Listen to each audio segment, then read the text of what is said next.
What is going on, Locks Mob, and welcome back to the Locks DFS NHL Breakdown. I am your host, Narang, and I'll be breaking down the 6-game main slate on Monday, February 25th on DraftKings and FanDuel. Before I get into that, though, one quick thing. If y'all want to like this video, not only would it mean a lot, but you would be entered into winning our free season pass giveaway. We run this weekly giveaway every single week. Where all you got to do is leave a like, leave a comment, and we go through our videos every day. We have notifications on for our videos, so we see everyone who comments. And we just pick an active member who we feel has been like real cool, real supportive over the past week, and we hook them up with a free season pass. So if that's interesting to you, then go ahead and like and comment on this video for your shot to win that. So with that all being said, though, let's get into this 6-game slate because there's a few teams in really, really good spots. I'll make sure to touch on all of them a little bit. But since it is a 6-game slate, I'm just going to break down a few of my favorite plays at each position, at each price point, while still trying to cover the general feel of the slate or general strategy of the slate. So for me, starting at the top, my favorite high price center is probably John Tavares, point per dollar wise. I don't really see any reason. I view his line and the Austin Matthews line on Toronto fairly similarly. Toronto, I believe, top 5 in the league in expected goals for per 60, or excuse me, top 5 in the league in high danger chances for per 60 over the past 10 games.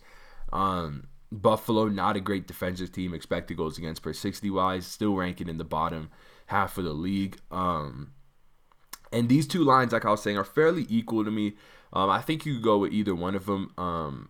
I just think this Tavares-Marner line is a little bit easier just to full stack.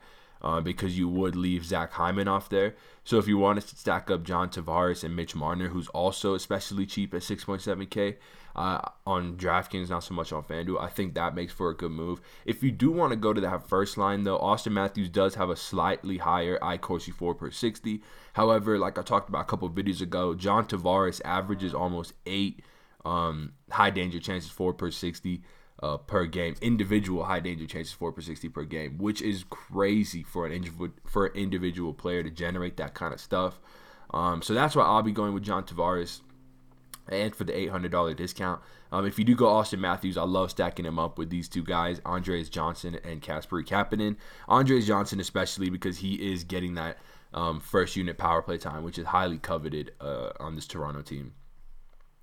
Scrolling down a little bit, one guy I usually don't talk about too much in the center range is Ryan Johansson, but I do want to mention him today. He's just got I think Nashville probably has the best matchup going up against an Edmonton team that's 4th in the league in expected goals against, 4th in the league in high danger chances against per 60, and 5th in the league in expected goals against per 60.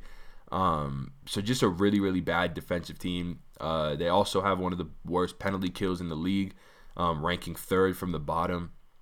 So an overall smash spot for this Nashville team at 5v5 and at 5v4 on the power play. And if you guys remember last game, they had Arvidsson down here on this line and Fiala up on the first line.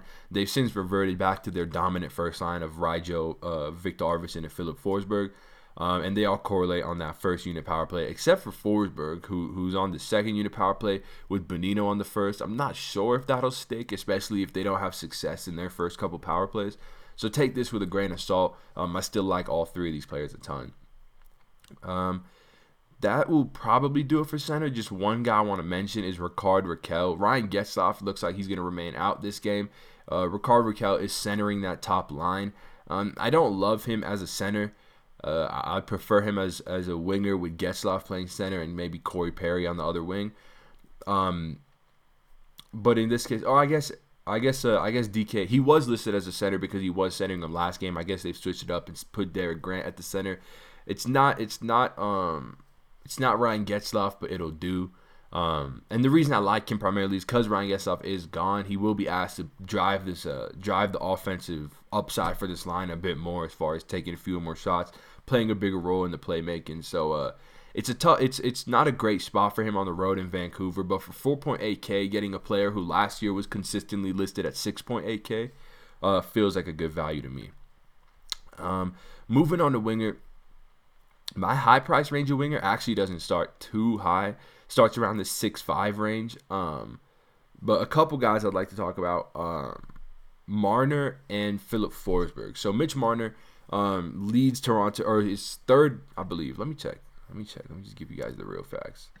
I believe he's third on Toronto and iCourse 4 per 60. But let's check that. Oh, never mind. He's down here.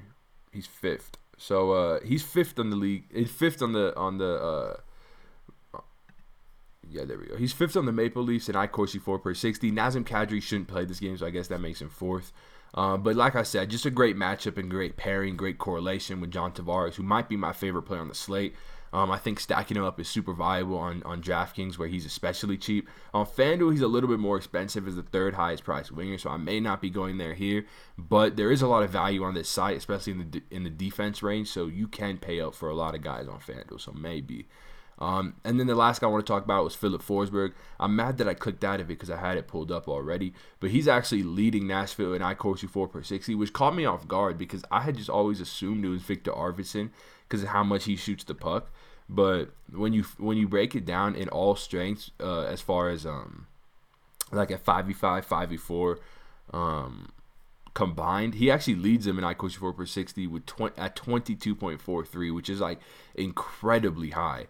One of the highest numbers in the league, I'm sure. So it's like Brent Burnsian. So I love playing him in an awesome spot, and he's way underpriced on DraftKings at 6.4K, and on FanDuel he's cheap as well at 7.4. If he is on that second unit power play, it's a slight knock. Maybe you prefer Arvidsson a bit over him, but for me it's pretty neck and neck. So I think I'll just go with the cheaper one on both sides, which happens to be Forsberg. So if we continue to scroll down a bit, one guy I wanted to talk about in this lower price range is Alexander Kerfoot. So what's going on in Colorado, after all, they've been switching up their lines like crazy, but now with Derek Brassard, if that is real, I'm actually not even sure if that's real, but regardless, their first line is looking like McKinnon, Mikko Rantanen, and Alexander Kerfoot.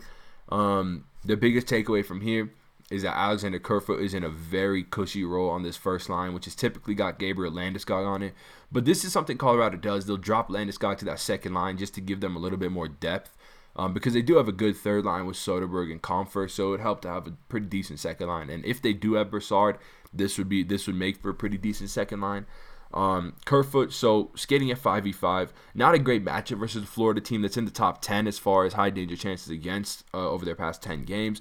And he doesn't correlate on the power play with the big dogs, but he still gets second unit power play time. And I can't stress how fantasy friendly that spot is on the first line with McKinnon and Rantanen. So really like him as a value play on both sides. Moving on to defense, like I talked about, there's a lot of value on defense, especially on FanDuel. But that same value also exists over here on DraftKings. So I think I'm just going to jump straight to the value and get to talking about him. The first guy I wanted to talk about is Cam Fowler.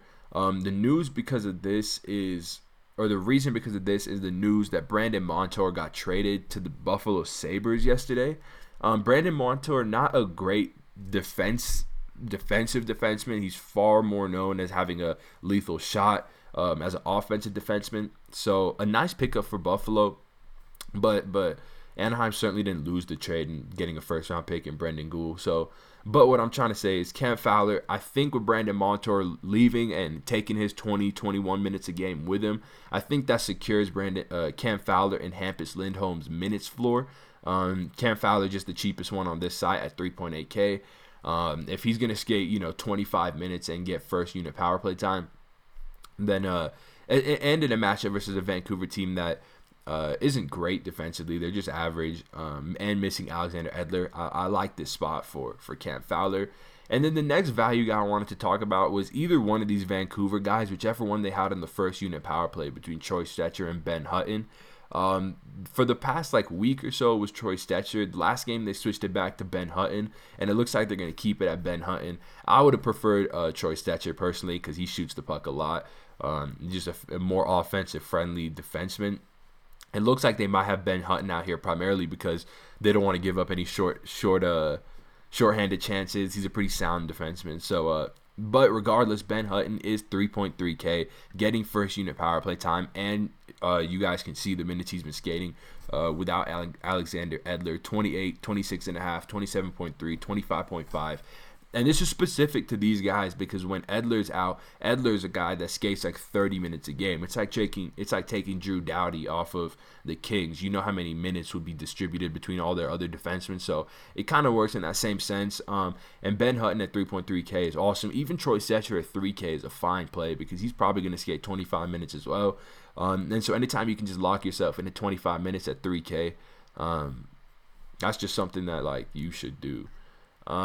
And regardless of that, let's move on to goalie. So goalie, as always, just correlate. I'm not even going to talk about goalie today. I'm just going to say just correlate your goalie with your players so that if you have a bunch of players from like Toronto, let's say, then play the Toronto goalie so that if your Toronto players score a bunch of goals and assists, then Frederik Andersen will get the win. And likewise with any team, just stack, just correlate it up well. So with that being said, guys, thank you so much for checking out this video. I hope you enjoyed. I hope you come back tomorrow to check it out. I hope you guys win a ton of money tonight. Make sure you're liking and commenting on this video. And with that all being said, I will see y'all tomorrow. Peace.